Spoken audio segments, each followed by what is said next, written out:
নমস্কার, আমি অদিতি। শুরু করছি উত্তরের সংবাদ। বিস্তারিত সংবাদে যাব, কিন্তু তার আগে চোখ রাখবো শুক্রবারের বিশেষ সংবাদে। জলপাইগুড়ি সদর ব্লকের দরিদ্র শ্রমিক পরিবারের মেয়ে কৃতি খেলোয়াড় বর্ষা যাচ্ছে ইন্ডিয়ান উইমেন্স লিগ খেলতে। খবর পেয়ে খেলাধুলোর কিটস সহ আর্থিক সাহায্য তুলে দিয়ে সংবর্ধনা জানালেন বিডিও মিহির কর্মকার। পশ্চিমবঙ্গ ইতিহাস সংসদের 3 দিন ব্যাপী 40তম বার্ষিক অধিবেশনের আয়োজন জলপাইগুড়ি প্রসন্নদেব মহিলা মহাবিদ্যালয়ে।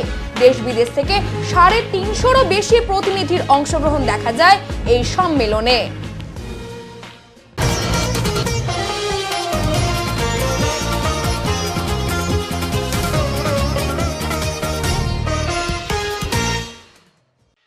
আজ থেকে 3 দিন ব্যাপী প্রসন্নদেব মহিলা মহাবিদ্যালয়ে পশ্চিমবঙ্গ ইতিহাস সংসদের 40তম বার্ষিক অধিবেশন অনুষ্ঠান অনুষ্ঠিত হলো।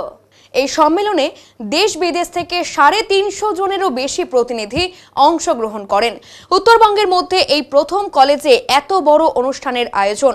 উত্তরবঙ্গের মধ্যে এই প্রথম কলেজে এই ধরনের অনুষ্ঠান। ইতিহাসকে আরো ভালোভাবে জানার জন্য এই ধরনের উদ্যোগ বলে উদ্যোক্তারা জানিয়েছেন। প্রদীপ জ্বালিয়ে এই অধিবেশনের সূচনা করা হয়। এরপর বাইরে থেকে আগত বিভিন্ন অধ্যাপক অধ্যাপিকাদের সংবর্ধিত করা হয়। জনজাতির ইতিহাসে লেখার ক্ষেত্রে 2 জন গুরুত্বপূর্ণ ভূমিকা পালন করেছেন, আপনারা জানেন, চারুচন্দ্র সান্যাল মহাশয় এবং বিমলেন্দু মজুমদার মহাশয়।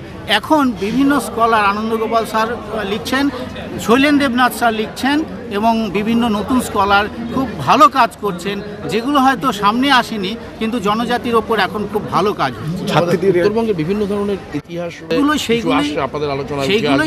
সেইগুলোই চেষ্টা করা। যেমন এবার আমরা কিছু পেপার দেখলাম, রাভা জনজাতির ওপর পেপার দেখলাম, তারপরে জলদা জনজাতির ওপর পেপার দেখলাম, তামাং গোষ্ঠীর ওপর পেপার দেখলাম। মানে বিভিন্ন জনজাতি যারা আদিম ট্রাইব, অর্থাৎ মানে ভূমিপুত্র বলা হয়, ভূমিপুত্র কেউ না, ইতিহাসের নিয়মে সবাই স্থানান্তর হতে থাকে এক জায়গা থেকে এক জায়গায়, কিন্তু যারা প্রাচীন আদিবাসী, তারা কিন্তু এখানে তাদের নিয়ে কাজ হচ্ছে এবং প্রচুর নতুন স্কলার কাজ করছে। নতুন গবেষকদের কাছে ইতিহাস সংসদ একটা গুরুত্বপূর্ণ মঞ্চ।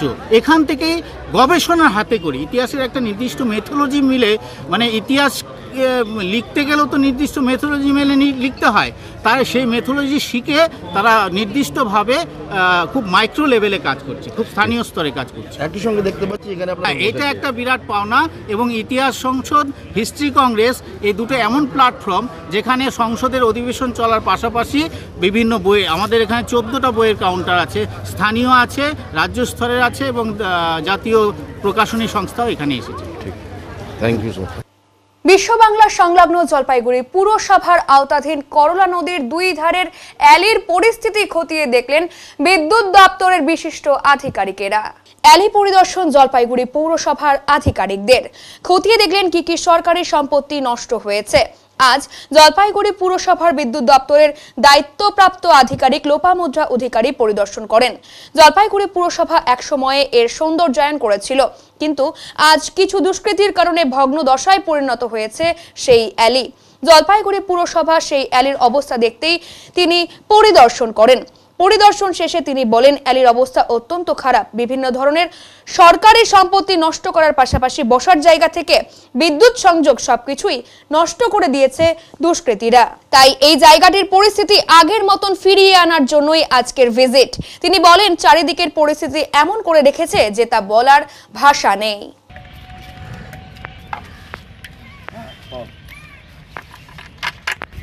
আপনি তো আজকে অ্যালিতে পরিদর্শন করলেন, কি পরিস্থিতি দেখলেন?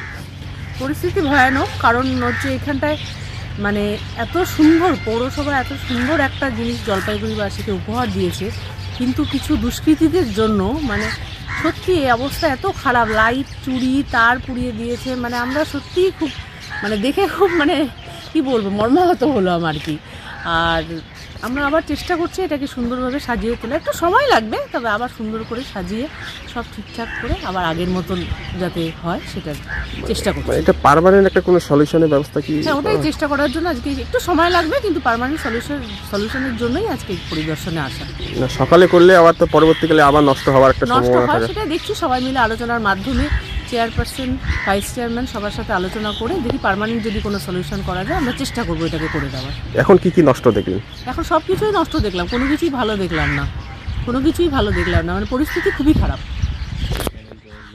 প্যানেল পর্যন্ত চুরি হয়ে গেছে, লাইটগুলো মাথা ঘুরিয়ে দিয়েছে, মানে কিছু নেই আর কি। নেশার সামগ্রী কেনার জন্য অন্য দোকানে চুরি করতে এসে ধরা পড়ে গেল চোর বাবাজি। স্থানীয়রাই চোরকে উত্তম মধ্যম দিয়ে পুলিশের হাতে তুলে দিল। ঘটনাটি ঘটেছে মালবাজার ব্লকের দক্ষিণ ওদলাবাড়ি এলাকায়। চুরি করতে এসে ধরা পড়ে গেল চোর বাবাজি। জানা গেছে শুক্রবার সকালে দক্ষিণ ওদলাবাড়ির একটি গাড়ির পার্টসের দোকানের শাটারের তালা ভাঙতে গিয়ে ধরা পড়ে যায় ওই চোর। এরপর স্থানীয় লোকজন চোর বাবাজিকে বেঁধে রাখে।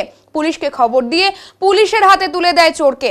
যে দোকানের শাটারের তালা ভেঙেছিল চোর, সেই দোকানের মালিক পঙ্কজ ভগত বলেন, আজ সকালে ট্রান্সপোর্টে জেসিবির 7 প্যাকেট পার্টস আমার দোকানের বারান্দায় রেখে যায়।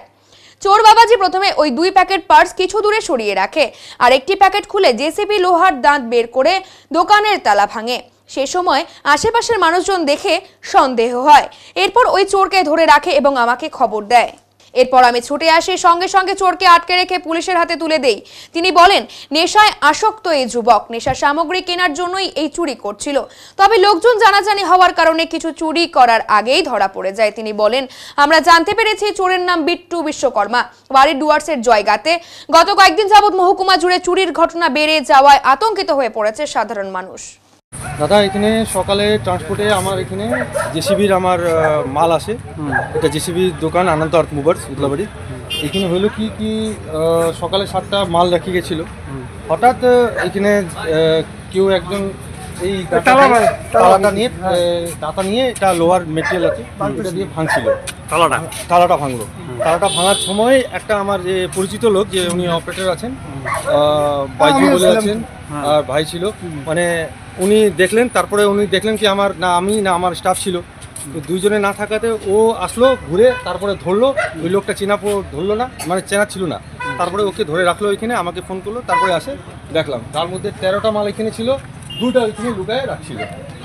ও ছেলেটা কি বিট্টু বিশ্বকর্মা জয়গাঁওর বলছিল, যে যাকে ধরা পড়েছে সে কি নেশাগ্রস্ত ছিল? নেশা মতো দেখতে, কিন্তু জানি না কতটা আছে না আছে বলা মুশকিল আছে। এখন কতটা সত্য আছে কি ওইটা জয়গাঁওরই আছে কিনা ওইটাও বলা মুশকিল। কিছু কি চুরি করতে পারছে? চুরি করতে পারে না, কিছুটা পারে না। পারে। আপনার নাম? পঙ্কজ ভগত, আনন্দ আর্থ মুভার্স, জেসিবি উদলাবাড়ি। পাচারের আগে লক্ষাধিক টাকার ব্রাউন সুগার সহ গ্রেফতার 4। পরিকল্পনা ছিল মালদা থেকে ব্রাউন সুগার এনে শিলিগুড়িতে করিডোর করে কোচবিহারে পাচার করার। তবে তার মাঝে হাত বদলের আগেই এক মহিলা সহ 4 জন গ্রেফতার করলো এসওজি এবং এনজেপি থানার সাদা পোশাকের পুলিশ। তাদের কাছ থেকে উদ্ধার হয় 600 গ্রাম ব্রাউন সুগার, যার বাজার মূল্য লক্ষাধিক টাকা। এদিন পুলিশ সূত্রে জানা গেছে, মালদা থেকে সায়েম শেখ, আনোয়ার শেখ এবং সুভাষ বর্মন ওই মাদকগুলি নিয়ে কোচবিহারে পাচারের উদ্দেশ্যে শিলিগুড়ির পোড়াঝোড় এলাকায় এসে কোচবিহার নিবাসী সুমিত্রা বর্মনের হাতে ওই মাদক তুলে দিতেই হাতে নাতে তাদের ধরে ফেলে পুলিশ। ধৃতদের গ্রেফতার করে এনজেপি থানায় নিয়ে আসা হয়। আজ ধৃতদের জলপাইগুড়ি আদালতে পাঠানো হবে।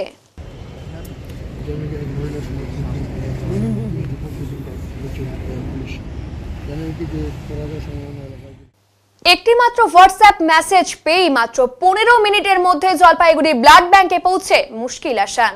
রক্তের অভাবে মালবাজার হাসপাতাল থেকে জলপাইগুড়ি মেডিকেল কলেজ ও হাসপাতালে স্থানান্তরিত হয়েছেন বাতাবাড়ি এলাকার সন্তান প্রসবা তমিনা খাতুন। 3 দিনের মধ্যে রক্তের জোগাড় করতে না পারায় রোগী ও অনাগত সন্তানের অবস্থা ধীরে ধীরে চরম পর্যায়ে পৌঁছেছে। যে কোনো সময় দুর্ঘটনা ঘটে যেতে পারে। মা ও সন্তানকে বাঁচাতে দরকার জরুরি সিজার, কিন্তু সিজার করার জন্য এবি নেগেটিভ রক্তের দরকার। কোথাও পাওয়া যায়নি 1 ইউনিট এবি নেগেটিভ রক্ত। ডাক্তারবাবু প্রায় আশা ছেড়েই দিয়েছিলেন। জলপাইগুড়ি ব্লাড ব্যাংকের সামনে দোকান থেকে সন্ধান পান গ্রিন জলপাইগুড়ি স্বেচ্ছাসেবী সংস্থা। রোগীর বাবা ও স্বামী পৌঁছে যান গ্রিন জলপাইগুড়ি স্বেচ্ছাসেবী সংস্থার অফিসে। সব শুনে সহৃদয়বান রক্তদাতা খুঁজতে লেগে পড়েন গ্রিন জলপাইগুড়ির স্বেচ্ছাসেবী সংস্থার সম্পাদক অঙ্কুর দাস। একটি হোয়াটসঅ্যাপ মেসেজ পেয়ে মাত্র 15 মিনিটের মধ্যে জলপাইগুড়ি ব্লাড ব্যাংকে পৌঁছান এবি নেগেটিভ রক্তদাতা। জলপাইগুড়ি রানীনগর এলাকার বাসিন্দা সৌরভ চৌহান কনকনে শীত বোনের জন্মদিনের অনুষ্ঠানকে উপেক্ষা করে রাত 10টায় 12 কিলোমিটার রাস্তা পাড়ি দিয়ে জলপাইগুড়ি ব্লাড ব্যাংকে পৌঁছে এবি নেগেটিভ রক্তদান করেন। ভগবান রূপে সৌরভ চৌহানকে কুর্নিশ জানাতে রাতেই গ্রিন জলপাইগুড়ির স্বেচ্ছাসেবী সংস্থার পক্ষ থেকে স্মারক ও উত্তরীয় দিয়ে সংবর্ধিত করা হয়েছে।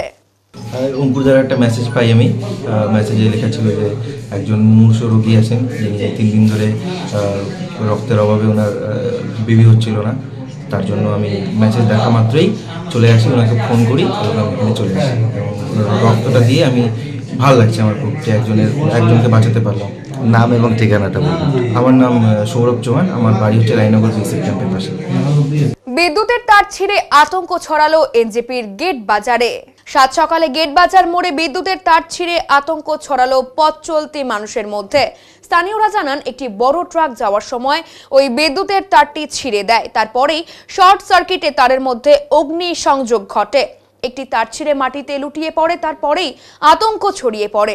স্থানীয়দের তৎপরতায় পথ চলতি স্কুল বাস বা অন্য যানবাহনকে খুব সাবধানে ওই পথে চলাচল করতে দেওয়া হয়। তবে বিদ্যুৎ দপ্তরে ফোন করার পরও তাদের দেখা মেলে প্রায় ঘন্টা 2 পরে। বললাম কি হয়েছে এখানে একটু বিস্তারিত বলবেন? আরে 6:35-40-40-এ দুটো কাকে বাড়ি লেগে তারটা ছিঁড়ে পড়ছে, ছিঁড়ে পড়ার পর প্রচণ্ড আগুন ধরে গেছে। তারপর কয়েকটা লোক নিচ দিয়ে যাচ্ছে, তার গায়ে বন্ধ পড়লো। তারপরে এখন ওই আমরা একজনকে দিয়ে ইলেকট্রিক অফিসে ফোন করা হয়েছে, বললো যে আপনার ফোন নম্বর দেন। উনি ওনার ফোন নম্বর দিল, দেওয়ার পরে বললো ঠিক আছে বলে এখন পর্যন্ত কোনো খবর নেই। কতক্ষণ ধরে আসেনি ইলেকট্রিক অফিস থেকে? আপনার প্রায় এটা 6:40-এর দিকে খবর দেওয়া হয়েছে, এখন অবধি আসেনি। কি বলবেন, কতটা জীবনের ঝুঁকি নিয়ে চলছে? চিন্তা করেন না, মানে এখন আমাদের পাহাড়ে আমরা ওখান থেকে বস্তা এনে তারপর ওখানে ঢাকা দিয়ে রাখলাম। এবার লোকজন যাচ্ছে, তাদেরকে বলতে হচ্ছে পড়ে যান, চলে আসে। ময়নাগুড়ি থেকে চালসা পর্যন্ত 31 নম্বর জাতীয় সড়কের সম্প্রসারণের কথা পরিকল্পনা করার পর লাটাগুড়ির জঙ্গলে এক অজানা শঙ্কার জন্ম নিয়েছে। রাস্তাটির সম্প্রসারণের জন্য শুরু হয়েছে টোপোগ্রাফিক সার্ভে, কিন্তু এই পরিকল্পনা বাস্তবায়ন হলে গাছ কাটার পাশাপাশি এলিফ্যান্ট করিডোরের ওপরও নেতিবাচক প্রভাব পড়বে এমন আশঙ্কা করছেন পরিবেশ প্রেমী সংগঠনগুলি। জানা গেছে NH 9 নম্বর ডিভিশনের অধীনে এই সমীক্ষা চলছে, তবে বন বিভাগের কাছে রাস্তা সম্প্রসারণের কোনো প্রস্তাব পাঠানো হয়নি। বিশেষত লাটাগুড়ির এলিফ্যান্ট করিডোরের মধ্যে রাস্তা সম্প্রসারণ হলে হাতিদের চলাচলে প্রতিবন্ধকতা সৃষ্টি হতে পারে এমন আশঙ্কাই রয়েছে। তবে NH 9 নম্বর ডিভিশন কর্তৃপক্ষের পক্ষ থেকে জানানো হয়েছে যে গাছ কাটা হবে না, সেই সঙ্গে পরিবেশ সংরক্ষণের দিকে লক্ষ্য রেখে কোনো সিদ্ধান্ত গ্রহণ করা হবে। তবে বন বিভাগের কর্মকর্তারা স্পষ্টভাবে জানিয়েছেন রাস্তা সম্প্রসারণের আগে পরিবেশ পোর্টাল থেকে অনুমতি নিতে হবে এবং এলিফ্যান্ট করিডোর সহ অন্যান্য বন্যপ্রাণীর নিরাপদ চলাচলে কোনো প্রভাব পড়েছে কিনা তার সার্বিকভাবে পর্যালোচনা করা হবে। এদিকে সমীক্ষকদের উপস্থিতি লাটাগুড়ির জঙ্গলে স্থানীয়দের মধ্যে নতুন প্রশ্ন তুলেছে। রাস্তার দুদিকেই যেখানে হাতির চলাচল প্রবাহিত, সেখানে সম্প্রসারণের প্রভাবও বিশেষ গুরুত্বপূর্ণ হয়ে উঠেছে। পরিবেশ প্রেমীরা যথেষ্ট চিন্তিত যে এই রাস্তা সম্প্রসারণের প্রক্রিয়া না পরিবেশ প্রেমীরাও যথেষ্ট চিন্তিত যে এই রাস্তা সম্প্রসারণের প্রক্রিয়া নাকি প্রকৃতির মাঝে আরো বড় বিপদ ডেকে আনবে। এটা এক্সটেন্ড হবে, এটা এখন 7 মিটারের রোড আছে, 10 মিটারের রোড। তার সাথে আনুষঙ্গিক হচ্ছে ফোল্ডার যা আছে সেগুলো। এই কাজটাকে প্রসিডিওরটাকে কি বলা হয় আপনারা যেটা করছেন? আমরা হচ্ছে টোপোগ্রাফি সার্ভে। টোপোগ্রাফি সার্ভে, এটা কোন এলাকা? এটা এরিয়াটা কোথায়? এরিয়াটা বলতে এটা হচ্ছে আপনার বাটাগুড়ি। হ্যাঁ, বাটাগুড়ি ফরেস্ট যেটা। এটা কত নম্বর রোড বলে এটাকে? NH 31। NH 30। তার টোপোগ্রাফি যেটা সেটা মেজারমেন্ট করছে। আপনাদের নামটা একটু? আমার নাম সৌরভ পাল। কি দায়িত্বে আছেন আপনি? আমি এই সাইট ইঞ্জিনিয়ার। এটা কতদিন চলবে? সার্ভেটা চলবে এখনো মোটামুটি 5 দিন। 5 দিন। এই রাস্তা কোথায় যায় যোগ হবে? এটা ময়নাগুড়িতে। এদিকে চালসা অবধি আমাদের এই রুটের প্রজেক্টটা আছে, চালসা টু ময়না। এটা কি ডোকালাম বা ইত্যাদি কোথায় যাবে এইটা রোড? কি মনে হয়? না, সেটা তো বলতে পারছি না আমি। আমাদের কাছে যতটুকু রিপোর্ট আছে যে চালসা টু ময়নাগুড়ি আপনার রোডটা এক্সটেন্ড হবে। 16 থেকে 17 আমরা এই লাটাগুড়ি গাছ কাটার বিরুদ্ধে অনেক লড়াই করেছি, আন্দোলন করেছি, কিন্তু সেটা কার্যকারী করা যায়নি। প্রচুর গাছ ধ্বংস হয়েছে, ফলত সেখানকার যে বন্যপ্রাণীরা সেগুলো কিন্তু তার ফল প্রতিফলন আমরা জলপাইগুড়ি শহরেও দেখতে পাচ্ছি। বিভিন্ন বাদর সহ একাধিক পশু জন্তু মানুষের সংঘাত হচ্ছে, এই একটা ঘটনা। পাশাপাশি এইভাবে যদি বনাঞ্চলটা ধ্বংস করে দেওয়া হয়, বনাঞ্চলটাকে বনাঞ্চলের মতন রাখতে দেওয়া উচিত ছিল। এবং সেই জায়গাটায় এই যে বিভিন্ন রকমের ধরনের যে এই যে গাছ কাটা, রাস্তা চওড়া করা, অবশ্যই সভ্যতার সঙ্গে সঙ্গে সংস্কার, রাস্তা সব কিছুই হবে, কিন্তু সেটা বনাঞ্চলের ভেতরে যে ঘটনাগুলো ঘটছে তার ফলত একটা এফেক্ট কিন্তু জলবায়ুর উপর থেকে আরম্ভ করে সব কিছুর উপরই পড়বে এবং বন্যপ্রাণীদের সঙ্গে মানুষের সংঘাত আরও বাড়বে। অতএব এই জিনিসটাই কখনো সমর্থনযোগ্য না এবং আমি তো ব্যক্তিগতভাবে এর কঠোর বিরোধী আর কি। নদীর পাড়ে বিশাল বোয়াল মাছ তুলে বাজারে নিয়ে আসতেই মানুষের দেখার ভিড়, কিন্তু কেনার কেউ নেই। কেন এমনটা হলো জলপাইগুড়ির দিনবাজারের মাছ বাজারে? এদিন একটি বিশাল আকৃতির বোয়াল মাছ তিস্তা নদীর থেকে ধরা পড়েছিল, যা বাজারে আনতেই অসংখ্য মানুষের ভিড়। এই বিশাল আকৃতির বোয়াল মাছ ধরা পড়েছিল জলপাইগুড়ির শহর ছেড়ে বাকালি তিস্তা নদী থেকে। এদিন সকালবেলায় একটি বিশাল আকৃতির বোয়াল মাছ উদ্ধার করে কিছু মানুষ স্থানীয় জাল দিয়ে সেই বোয়াল মাছটিকে ধরে। আর সেই বোয়াল মাছটি দেখতে দিন বাজারে আনতেই অসংখ্য মানুষের ভিড় জমে যায়। তবে ব্যবসায়ীরা বলেন বোয়াল মাছটির অনেক দাম দিয়ে কিনে এনেও ক্রেতার দেখা এখানে মিলছে না। সবাই মাছটিকে কৌতূহল সুরে দেখছিল, কিন্তু কিনছেন না কেউই। তাই এই বিশাল আকৃতির মাছটি কিনে আমি বিপাকে পড়েছি। বিক্রি হয় না, এই যে এখানে দুটো বোয়াল আছে তাও তো বিক্রি হয় না। তিস্তার বোয়াল কোথায় চাহিদা? বড় বড় বোয়ালেরও চাহিদা নেই। না চাহিদা নেই, মাছের বাজার একদমই সস্তা। কেন কি জানি, এখন মানুষের হাতে নাই, টাকা পয়সা নাই, খুব দিনকাল খারাপ পড়েছে সব দিকে। এই মাছটা দেখতে কতটা উৎসাহ, এটা তো মাছ দেখলে তো মানুষ অনেক উৎসাহ করে না। একটা বড় মাছ দেওয়া হচ্ছে, সবাই আশা করে বলে বড় মাছ একটা, কিন্তু মানুষের যদি পয়সা না থাকে তাহলে কি খাবে বলো তো? ইনকামের সোর্স কেসে কমে লোকের যে নাই সব। আর এখন তো অনলাইনের দুনিয়া না, সব অনলাইনে বুক করে মাছ বিক্রি হয়। অনলাইনের দুনিয়া, এখন তো সবাই বাড়িতে ফোন করে নিয়ে চলে যায় খাওয়া দাওয়া করে বাড়িতে। বাজারে খুবই কম, দেখো না বাজারে একদম ফাঁকা পড়ে আছে, বাজারে কোনো কাস্টমার নাই। তো একটা বল এ ফোন দেয় আমাকে, কাউ দাম বলে নাই, কেউ বলে নাই আমাকে কাইটা 500 গ্রাম বা 1 কেজি দাও, তাও তো বলে নাই। কারণ কি অনলাইন সব অনলাইনে এখন বুক। বাড়িতে ভাত নিয়ে যায়, পাতা পুষ্প নিয়ে যায়, গ্লাস পর্যন্ত নিয়ে যাচ্ছে, তাহলে কাজ করে না কি করবে? বাড়ির ছোট বড়গুলো কাজে করে না, এখন সব মডেল দুনিয়া, অনলাইনে সব কিছু খাওয়া, তাহলে কি খাবে? বড় আকৃতির মাছ তিস্তা আনছেন, আগে যেমন একটা উৎসাহ থাকতো নিত লোক, এখন সেটা নেই। আগে আমি 12 কেজি 10 কেজি বোয়াল, 5 কেজি 6 কেজি শীতল নিয়ে আসতাম, কাটার সাথে সাথে বিক্রি হয়ে যেত। দাদারা আসতো, আমাদের অনেক কাস্টমার বলতো ভাই আমি মাছটা নিবো, তোর কাছে নেবো, বাড়িতে রান্না করার লোকই নেই, আমরা কিভাবে নিয়ে যাবো? এই যে পরিস্থিতি এখন তো বাজারে পরিস্থিতি, আমাদের ব্যবসা খুব খারাপ, তো ব্যবসা ভালো চলে না। তো এই বোয়াল আমি 460 টাকা কেজি কিনছি, গোটা যদি আমি 500 পাই তাও বিক্রি করবো, কাইটা তো 500 টাকা কেজি বিক্রি করলে টাকা উঠবে না। তবুও তো কেউ বললো না বলে আমাকে 1 কেজি মাছ দাও, কি করবো বলো তো? এখন যদি বিক্রি না তাহলে আমাকে বড় প্লাকা রাখতে হবে। হ্যাঁ কি করবো, দেখো না একটা কাস্টমার নেই, বসে তো আছে। এখন নিয়ে নিচ্ছি ছোট্ট একটি বিরতি, ফিরে আসছি আরো খবর নিয়ে, সঙ্গে থাকুন। সব সময় সব দিকের সব খবর পেতে সাবস্ক্রাইব করুন, বেল আইকনটি প্রেস করে আপডেট থাকুন।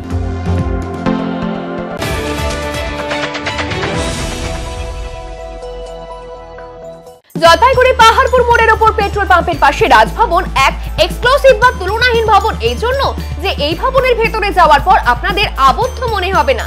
চারিদিকে বড় বড় কাঁচের জানালা থেকে দূরের পাহাড়, সবুজ মাঠ, গাছ, দিঘির জলের পদ্ম, নানা জাতের পাখি দেখতে পাবেন। থাকছে পার্কিং এর বিশেষ সুবিধে। তাই আপনাদের ছেলে মেয়েদের বিয়ে দিতে অবশ্যই ভাবতে হবে রাজভবনের কথা, যেখানে বিয়ে হবে রাজকীয় ভাবে।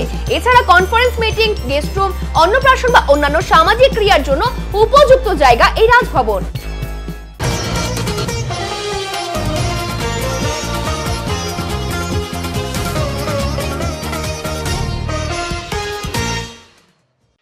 গত 15 জানুয়ারি থেকে জলপাইগুড়ি সরোজেন্দ্রদেব রায়কোট কলা কেন্দ্রে অনুষ্ঠিত হয়েছিল আয়ুষ মেলা।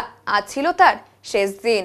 উল্লেখ্য, জেলা স্বাস্থ্য ও পরিবার কল্যাণ বিভাগ আয়ুষ শাখার পক্ষ থেকে আয়োজন করা হয় আয়ুষ মেলায় হোমিওপ্যাথি থেকে শুরু করে অ্যালোপ্যাথিক এবং আয়ুর্বেদ এমনকি যোগাসনের মতো শারীরিক কসরতের বিষয় নিয়ে মানুষের মধ্যে তুলে ধরা হয় বিভিন্ন স্টলের মধ্য দিয়ে। মেলার পাশাপাশি কলা কেন্দ্রের ভেতরে সাংস্কৃতিক অনুষ্ঠানেরও আয়োজন করা হয়। ডিস্ট্রিক্ট মেডিকেল অফিসার ডক্টর কল্যাণ কুমার মুখোপাধ্যায় জানান, বিগত বছরের থেকে এবছরে বেশি সাড়া মিলেছে। অনেক মানুষজন আসছেন, বিভিন্ন অনুষ্ঠান ও সচেতনতামূলক প্রচার হয়েছে। আয়ুষ ফেয়ার জলপাইগুড়ি তৃতীয় বর্ষ, আজকে তার তৃতীয় দিন এবং শেষ দিন। আজকেও বেশ কিছু অনুষ্ঠান এবং প্রোগ্রাম আছে যেগুলি চলছে। আর এবারে মেলায় আগের বারের তুলনায় অনেক বেশি সাড়া মিলেছে এবং অনেক বেশি মানুষ এসছেন, অনেক বেশি পরিষেবা মিলেছে, অনেক বিভিন্ন রকমের প্রোগ্রাম এবং অনুষ্ঠান এবং সচেতনতামূলক প্রচার ও প্রসার হয়েছে। বেশ ভালো, আগের বারের তুলনায় অনেক বেশি, মানে গত বছরের তুলনায় প্রত্যেক বছর দিনকে দিন উত্তরোত্তর বৃদ্ধি পাচ্ছে। যোগা, ন্যাচুরোপ্যাথি থেকে শুরু করে হোমিওপ্যাথি, আয়ুর্বেদিক স্টল, মেডিকেল কলেজের স্টল, সোয়ারিকপা স্টল এবং অন্যান্য হেলথ চেক আপ স্টল, রক্তদান থেকে শুরু করে বিভিন্ন রকম প্রোগ্রাম ছিল। আয়ুষ নিয়ে বার্তা একটাই, যে আয়ুষ পদ্ধতির যে প্রচার প্রসারের সঙ্গে সঙ্গে এই পদ্ধতির সুফল সবার কাছে পৌঁছানো দরকার, তাতে সকলেরই উপকার হবে এবং শরীরকে রোগমুক্ত রাখার জন্য আয়ুষের জুড়ি মেলা ভার। ইন্ডিয়ান উইমেন্স লিগ খেলতে যাচ্ছে জলপাইগুড়ির সদর ব্লকের ডেঙ্গুয়াঝাড় চা বাগান এলাকার দরিদ্র শ্রমিক পরিবারের মেয়ে বর্ষা ওরাও। আজই মধ্যপ্রদেশের উদ্দেশ্যে রওনা হয়েছে সে। খবর পেয়ে এদিন জলপাইগুড়ির সদর সমষ্টি উন্নয়ন আধিকারিক মিহির কর্মকার বর্ষাকে সংবর্ধনা দেয়। এর পাশাপাশি খেলাধুলোর কিটস হিসেবে জুতো, ট্র্যাকশুট, বল ও কিছু আর্থিক সাহায্য তুলে দেওয়া হয়। এ বিষয়ে বিডিও জানান, এটা আমাদের কাছে অত্যন্ত গর্বের যে বর্ষা আজ ইন্ডিয়ান উইমেন্স লিগে সুযোগ পেয়েছে ও খেলতে যাচ্ছে। আজ ওকে শুভ কামনা জানানো হলো। সে সদর ব্লকের একজন কৃতি খেলোয়াড়, কলকাতা থেকে ওকে সিলেক্ট করা হয়েছে। গতকালই বিষয়টি আমি জানতে পারি ও সাফল্য অর্জন করুক। আমরা চাই সদর ব্লক তথা জেলার নাম উজ্জ্বল করুক বর্ষা বলে তিনি জানান। সমষ্টি উন্নয়ন আধিকারিকের এহেন উদ্যোগ এবং ভূমিকায় সন্তোষ প্রকাশ করেছেন বর্ষা ও তার কোচ অমিত রায়। অ্যাকচুয়ালি সহযোগিতা না, মানে আমরা শুভকামনা জানালাম যে আমাদের সদর ব্লকের একজন কৃতি খেলোয়াড়, কলকাতা থেকে ওকে সিলেক্ট করা হয়েছে। সদর ব্লক থেকে একটাই খেলোয়াড় পেয়েছে, কালকে জানতে পারি ওর কথা আমি, এবং ও একটা মনস্থির করেছিল যে যেতে পারবে না হয়তো, তো সেই জন্য আমরা শুভকামনা দিয়ে ওকে একটু মনোবল জুগিয়ে এবং ওর মানে ইন্সপিরেশন দিয়ে ওকে আমরা পাঠাচ্ছি। ওর কোচও আছে সঙ্গে, ওর কোচ অমিত, ও খুব ভালো ওখানে কোচিং করছে। এবং বর্ষার মা হচ্ছে টি গার্ডেনের ওয়ার্কার। মানে এই যে আমাদের সদর ব্লক থেকে আমাদের সদর ব্লকের গর্ব, এবং আমরা চাই যে ও সফলতা নিয়ে আসুক আমাদের, এবং আমাদের এই সদর ব্লকের নাম তথা জলপাইগুড়ির নাম উজ্জ্বল করুক। একটা যাওয়ার ক্ষেত্রে আর্থিক একটা সমস্যা তৈরি হয়েছিল, সেটা কিভাবে? এইভাবে বলবেন না, দেখুন আমাদের তো আমাদের মেয়ে আমাদেরকেই সবকিছু বিয়ার করতে হবে, ঠিক আছে? এটা ডিসক্লোজ করা ঠিক না। পুলিশে খবর পেয়েছে রাত্রেবেলা যে বর্ষা ওরাও পয়সার জন্য যেতে পারছে না, তো স্যার তোলাতলি গেল রাত্রে 10:56-তে পৌঁছে গেছে দেনবাজারে ডাঙ্গা লাইনে। সে বর্ষা ওরাওকে আজকে বল ও জার্সি দিয়ে সাহায্য করলো, আর আমাদের ক্যাম্পকেও বললো যে ক্যাম্প চালানোর জন্য আরও সাহায্যের হাত বাড়িয়ে দেবে। তো কি মনে হচ্ছে আজকে তুমি বাইরে যাচ্ছ, কি বলবে সবার উদ্দেশ্যে, কি শুভেচ্ছা বার্তা দিবে? আর কি আমি তো যাচ্ছি, মানে চেষ্টা করবো যে আবার খেলতে ভালো পাই, আবার চেষ্টাও মানে দিতেও চাই। 100% তোমার আশা তুমি জিতে আসবে। কি নাম তোমার? বর্ষা ওরাও। ডাকাতির উদ্দেশ্যে জড়ো হওয়ায় 6 জনকে গ্রেফতার করলো শিলিগুড়ি মেট্রোপলিটন পুলিশের ভক্তিনগর থানার পুলিশ। ধৃতদের নাম মুন্না সরকার, সঞ্জু দাস, রোহিত ছেত্রী, পাপাই বর্মন, বিশ্বদীপ রায় এবং বিষ্ণু রায়। জানা গিয়েছে, বৃহস্পতিবার রাতে পুলিশের কাছে গোপন সূত্রে খবর আসে ভক্তিনগর থানা এলাকার ফৌজি মাঠের সামনে ডাকাতির উদ্দেশ্যে জড়ো হয়েছে 10 থেকে 12 জন দুষ্কৃতী। সেই খবরের ভিত্তিতে ওই এলাকায় অভিযান চালায় পুলিশ। তবে পুলিশের উপস্থিতির টের পেতেই বেশ কয়েকজন পালিয়ে যেতে সক্ষম হলেও পুলিশের হাতে ধরা পড়ে যায় 6 জন দুষ্কৃতী। ধৃতদের কাছ থেকে উদ্ধার হয়েছে ডাকাতির উদ্দেশ্যে নিয়ে আসা নানান সরঞ্জাম। ধৃতদের শুক্রবার জলপাইগুড়ি আদালতে পাঠিয়ে গোটা ঘটনার তদন্ত শুরু করেছে পুলিশ। জলপাইগুড়ি জেলা স্বাস্থ্য দপ্তর এবং পুরসভার যৌথ উদ্যোগে অনুষ্ঠিত হলো স্বাস্থ্য পরীক্ষা শিবির। পৌর এলাকার 12 নম্বর ওয়ার্ডের অন্তর্গত জয়ন্তীপাড়া এলাকায় এই স্বাস্থ্য পরীক্ষা শিবিরের আয়োজন করা হয়। এই স্বাস্থ্য পরীক্ষায় প্রেসার পরীক্ষা, সুগার পরীক্ষা, এইচআইভি পরীক্ষা, যক্ষ্মা পরীক্ষা ইত্যাদি পরীক্ষা করা হয়। জেলা যক্ষ্মা আধিকারিক তথা সদর ব্লকের অতিরিক্ত মুখ্য স্বাস্থ্য আধিকারিক ডক্টর শুভদীপ সরকার জানান যে সারা দেশব্যাপী টিবি দূরীকরণের উদ্দেশ্যে 100 দিনের কর্মসূচি চলছে। তারই ধারাবাহিকতায় পৌরসভার 12 নম্বর ওয়ার্ডের জয়ন্তীপাড়া এলাকায় আজ এই শিবিরের আয়োজন করা হয়েছে। বিকেল 2টা পর্যন্ত 106 জন স্বাস্থ্য পরীক্ষা করান। 12 নম্বর ওয়ার্ডের কাউন্সিলর মনীন্দ্রনাথ বর্মন জানান যে শুধু 12 নম্বর ওয়ার্ডেরই বাসিন্দাই নয়, পার্শ্ববর্তী ওয়ার্ডের বাসিন্দারাও আসছেন স্বতঃস্ফূর্তভাবে স্বাস্থ্য পরীক্ষা করাতে। পৌরসভার উদ্যোগে বিভিন্ন ওয়ার্ডে চলছে স্বাস্থ্য পরীক্ষা। আজ 12 নম্বর ওয়ার্ডে এই শিবিরের আয়োজন করা হয়েছে। উপস্থিত ছিলেন স্বাস্থ্য দপ্তরের জেলা যক্ষ্মা আধিকারিক ডক্টর শুভদীপ সরকার, পৌরসভার 12 নম্বর ওয়ার্ড কাউন্সিলর মনীন্দ্রনাথ বর্মন সহ পৌরসভার পান্ডাপাড়ার উপস্বাস্থ্য কেন্দ্র 2 এর ডাক্তার ও স্বাস্থ্যকর্মী এবং স্বাস্থ্য দপ্তরের ডক্টর সুরভি প্রযোজনা দাশগুপ্ত সহ অন্যান্য স্বাস্থ্যকর্মীরা। জলপাইগুড়ি মোহিতনগর কলোনি তারা প্রসাদ উচ্চ বিদ্যালয়ের বার্ষিক ক্রীড়া প্রতিযোগিতা অনুষ্ঠিত হলো শুক্রবার। বিভিন্ন ইভেন্টে বিদ্যালয়ের ছাত্রীরা প্রতিযোগিতায় অংশগ্রহণ করেন। ইভেন্টগুলির মধ্যে ছিল দৌড়, হাই জাম্প, লং জাম্প, লৌহ বল নিক্ষেপ প্রভৃতি। এদিনের বার্ষিক ক্রীড়া প্রতিযোগিতায় বিদ্যালয়ের শিক্ষিকারা সহ অন্যান্যরা উপস্থিত ছিলেন।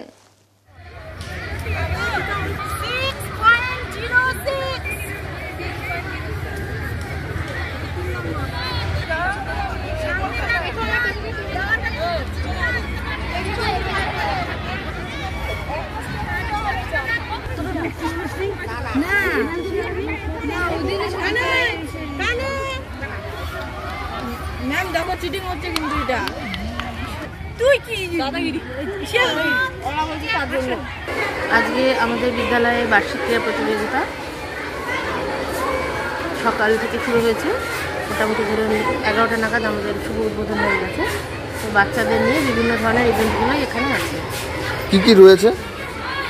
মূলত আমাদের মাঠ ছোটো থাকার কারণে আমরা বেশি দূরত্বের রানিং ইভেন্টগুলো রাখতে পারিনি। তো 100 মিটার দৌড় সেটা দিয়ে শুরু হয়েছে। তার সঙ্গে শর্টপুট আছে, লং জাম্প আছে, হাই জাম্প আছে, ট্রিপল জাম্প রয়েছে এবং বাচ্চাদের তারপরে সর্বশেষে একটা যেমন খুশি সাজো সেই প্রতিযোগিতা রাখা হয়েছে। স্টুডেন্টদের মধ্যে উৎসাহ যথেষ্টই, কারণ এরা মানে আজকে থেকে নয়, বহুদিন আগে থেকে এরা একটা প্র্যাকটিস শুরু করেছে যে আজকের দিনটায় তারা তাদের শ্রেষ্ঠ সেটা যেন দিতে পারে। এটা ওদের মধ্যে উৎসাহ যথেষ্ট রয়েছে। আমার নাম কোয়েলি রায় বর্মন, আমি মোহিতনগর কলোনি তারাপ্রসাদ বালিকা বিদ্যালয়ের প্রধান শিক্ষিকা। ভারত খ্যাত ঐতিহ্য সম্পন্ন 350 বছরের জ্যোতিষ পরিবারের যোগ্য উত্তরাধিকার শ্রী দেবাচার্য খ্যাতির সাম্রাজ্যে বিরাজ করছেন। তার বিচার বিশ্লেষণী ক্ষমতা এবং রত্ন নির্বাচনের ক্ষেত্রে তীক্ষ্ণবোধ তাকে অনেক বেশি জনপ্রিয় করে তুলেছে, আর মানুষের কাছে তিনি গুরুত্বপূর্ণ হয়ে উঠেছেন বিশ্বাসের পথ ধরেই। শ্রী দেবাচার্য নিয়মিতভাবে রাশিফল লিখছেন উত্তরবঙ্গ সংবাদের পাতায়। 13 বছর ধরে জলপাইগুড়ির মানুষের সাথে অভিজ্ঞতার ভিত্তিতে নিজের গ্রহণযোগ্যতা বাড়িয়ে চলেছেন ভাগ্য গণনার নিরিখে। এছাড়াও নিয়মিতভাবে বসছেন ধূপগুড়িতে। জলপাইগুড়ি শহরের ডিলা প্রীতমে প্রতি মাসেই বসে থাকেন জ্যোতিষ সম্রাট শ্রী দেবাচার্য। জানুয়ারি মাসের 16, 17, 18 এবং 19 তারিখে অর্থাৎ বৃহস্পতি, শুক্র, শনি এবং রবিবার হোটেল ডিলা প্রীতমে বসছেন শ্রী দেবাচার্য। সময় সকাল 11টা থেকে রাত 8টা পর্যন্ত। আগ্রহী মানুষেরা তার সাথে দেখা করতে চাইলে SMS এর মাধ্যমে নিজের নাম এবং ঠিকানা লিখে পাঠিয়ে যোগাযোগ করুন এই নাম্বারে 9434317391 এবং 9163667741। নমস্কার, আমি দেবাচার্য। আপনাদের ভালোবাসায় দেখতে দেখতে বহু বছর হয়ে গেল আমি জলপাইগুড়িতে আসি। আমি শ্রী দেবাচার্য একটা কথাই বলবো, আপনাদের ভালোবাসায় এবং বহুদিন যাবৎ ধরে আমি জলপাইগুড়িতে বসছি, শুধু তা নয়, নর্থ বেঙ্গল, কলকাতা ছাড়া উত্তরবঙ্গ, দক্ষিণবঙ্গ এবং পশ্চিমবঙ্গের বাইরেও বেশ কয়েকটা জায়গায় আমি বসি।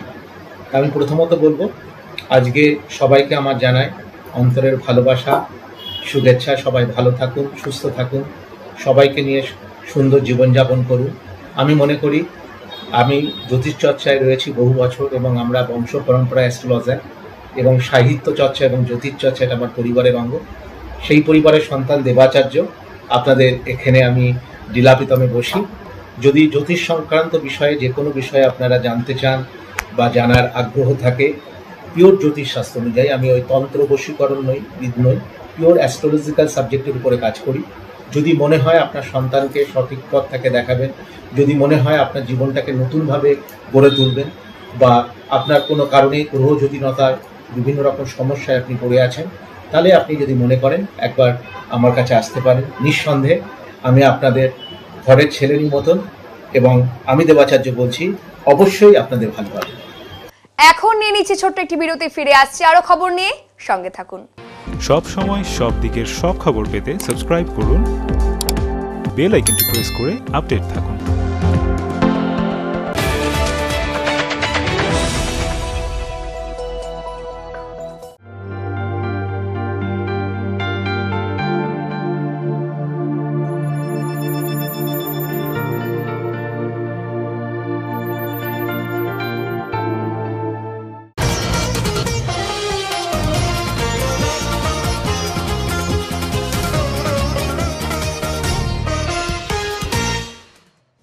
সুনীল দত্ত স্মৃতি গার্লসের রজত জয়ন্তী বর্ষের বার্ষিক ক্রীড়া প্রতিযোগিতা অনুষ্ঠিত হলো শুক্রবার। এদিন স্কুল প্রাঙ্গণে বার্ষিক ক্রীড়া প্রতিযোগিতার শুভ উদ্বোধন করেন ওদলাবাড়ির এই স্কুলের রজত জয়ন্তী কমিটির সভাপতি তপন ঘোষ মহাশয়। উপস্থিত ছিলেন ওদলাবাড়ি উচ্চতর মাধ্যমিক স্কুলের দায়িত্বপ্রাপ্ত প্রধান শিক্ষক নীরুমোহন রায়, প্রাক্তন শিক্ষক প্রশান্ত শিকদার, সন্তোষ দাস, মানভৌমিক স্কুলের প্রধান শিক্ষিকা মধুমিতা ধর, স্কুলের অন্যান্য শিক্ষক শিক্ষিকা এবং ওদলাবাড়ির নেচার অ্যান্ড অ্যাডভেঞ্চার সোসাইটির সম্পাদক নাফসার আলী, নন্দলাল বোস সহ অন্যান্যরা। 24তম এই বার্ষিক প্রতিযোগিতায় খেলাধুলার পাশাপাশি ছিল ড্রিল, নৃত্য এবং জিমন্যাস্টিক। সুনীল দত্ত স্মৃতি গার্লস হাই স্কুলের প্রধান শিক্ষিকা মধুমিতা ধর বলেন, শুক্রবার আমাদের স্কুলের বার্ষিক ক্রীড়া প্রতিযোগিতা শুরু হয়, তবে আমাদের প্রধান সমস্যা আমাদের ছাত্রীদের খেলাধুলার জন্য পর্যাপ্ত মাঠ নেই। স্কুলের মাঠে একটু খেলার মাঠ ছিল, কিন্তু কিছু বছর আগে সেখানে তৈরি হয় মিড ডে মিলের শেড। সেই কারণে খেলাধুলো করতে খুব সমস্যা হচ্ছে। বিশেষ করে বার্ষিক ক্রীড়া প্রতিযোগিতা করতে বড় সমস্যায় পড়ছি আমরা। স্কুলের কাছাকাছি কোনো মাঠ নেই যেখানে খেলাধুলো করানো হয়। এই অল্প পরিসর স্কুলের মাঠেই কষ্ট করে বার্ষিক ক্রীড়া প্রতিযোগিতা করা হচ্ছে। স্কুলের মেয়েরা দৌড়, high jump, long jump, speaking, potato race সহ বিভিন্ন প্রতিযোগিতায় অংশগ্রহণ করেছে। এদিন এই বার্ষিক প্রতিযোগিতা দেখতে অভিভাবকদের উপস্থিতিও লক্ষ্য করা গেছে। আমাদের রজত জয়ন্তী বর্ষ চলছে। গত 2024-এর 1 মে থেকে রজত বর্ষ আমরা শুরু করেছি, শুভারম্ভ হয়েছিল। সারা বছর ধরেই কিছু কিছু করে আমরা করতে চাচ্ছি। সেই হিসাবে এটা বিদ্যালয়ের যে আমাদের বার্ষিক ক্রীড়া প্রতিযোগিতা আজকে অনুষ্ঠিত হতে চলেছে, সেটাকে আমরা রজত বর্ষের ক্রীড়া প্রতিযোগিতা বলেও মনে করছি। যদিও আমাদের বিদ্যালয়ে প্রাঙ্গণ নেই, সেই জন্য আমরা স্কুলের ছোট্ট প্রাঙ্গণের মধ্যেই স্পোর্টসটা অনুষ্ঠিত করতে হলো। আর্থিক কারণেও সেটা করতে হলো এবং মেয়েদের কথা ভেবেও আমরা সেটা বাইরে করে উঠতে পারলাম না। তো সেই হিসাবে আমরা ছোট করে স্পোর্টসটা করলাম এবং আমাদের সব গণ্যমান্য অতিথিরা এসেছিলেন। তার মধ্যে আমাদের বিদ্যালয়ের যে মূল প্রেসিডেন্ট, উনি অসুস্থ ছিলেন, কিন্তু আজকে ওনাকে আমরা তার মধ্যে পেয়েছি। পার্শ্ববর্তী স্কুলের ভারপ্রাপ্ত শিক্ষক মহাশয়কে পেয়েছি, ওনাদের স্কুলের সব অ্যাসিস্ট্যান্ট টিচারদেরকে পেয়েছি, ন্যাসের প্রেসিডেন্ট সেক্রেটারিকে পেয়েছি, আমরা জ্যোতির্ময় পাবলিক স্কুলের প্রতিনিধিদের এবং আরও অন্যান্য সকলকে পেয়েছি। এবং আমাদের মুখ্য অতিথি হিসাবে নিমন্ত্রিত ছিলেন ডক্টর দীপক রঞ্জন দাস মহাশয়, কিন্তু উনি আজকে হসপিটালে ডিউটি পড়ে যাওয়াতে উনি আসতে পারেননি। সেই জন্য রজত বর্ষের যে কার্যকারী সভাপতি, উনি আমাদের বিদ্যালয়ের ফ্ল্যাগটা টানিয়ে কোর্সটা শুরু করেছেন। কী কী ইভেন্ট রয়েছে এবং কতজন স্টুডেন্ট অংশগ্রহণ করছে? আমাদের 17টা ইভেন্ট আছে এবং ইভেন্টগুলো সব গেম টিচারই একটু বলতে পারবেন বিস্তারিতভাবে। এবং সেটা শুরু হয়েছে খেলাগুলো 17টা ইভেন্টের মধ্যে 13টা বাচ্চাদের ইভেন্ট আছে এছাড়াও এক্স স্টুডেন্টদের প্রোগ্রাম আছে, একটা ইভেন্ট আছে, টিচারদের আছে, গার্জিয়ানদেরও আছে, সব মিলিয়ে আমাদের 17টা ইভেন্ট। আজকেই হবে না দিনব্যাপী? না, আমাদের আজকেই পুরো দিনব্যাপী প্রোগ্রাম চলবে। এখন আবহাওয়ার খবর।